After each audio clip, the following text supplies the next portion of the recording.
Mayong buntag. Nana kong customer karon nga gigag panabo pa nagikuan sa iyang customer niya. Ikaduhang balik na to neron. No?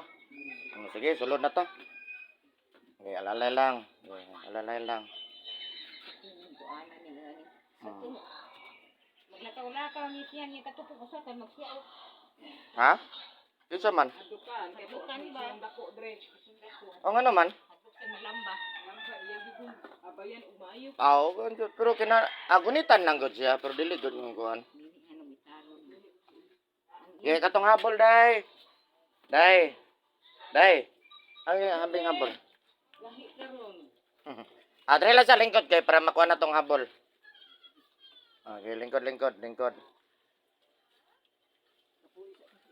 Daghan nanawag day si mo ha. Ay ginuko. Kay nanawag Lagi ko na ibe. Markadahan ako. Kaya kay bayar sa kayo.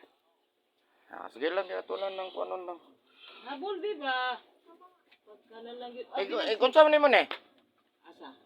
Ako aning Kini? igsuon ka maguwang na ko ni gamay. Ikaw kinabagwangan. Pila di mo kabuok? Napami isa to sa ranggan. Ha? Unom. Unom? Dara si nanay. Asa ka na puyo nay? Tara diya sa ila mama. Datok. Shout out sa Datok. Sa nakailan ni nanay sa Datok. Dagan kay ko customer sa Datok Riverside. Dal ana dire kay na bag dire. Riverside o San Valley? Shout out sa taga Datok Riverside, San Valley. Kuan ba? No? Yeah. Ayaw Bigo City ha. Kailan ninyo eh. Okay, plaster. Plaster ana ang tuwalya. Kana ihanig diha. Hanig. Ay ihanig. Kani hanig na siya. Kana kung mga tuhog mangod ta. Iatras jud dito. Kana mura po kuan ba? Mura ko katuagod Japon gud no? Plaster gud ni nanay kay buutan kaayo. Sige lang gud, mura ra ko sig natural lang gud. Sige, plaster ta. Hugaw kayo pug diin. Habol bi. Nyara na itapon mo na to na siya. Okay, dari ka lingkod. Sige. Hinay lang. Ya, nara gyud siya mo pagpaningkamot jud, di ba?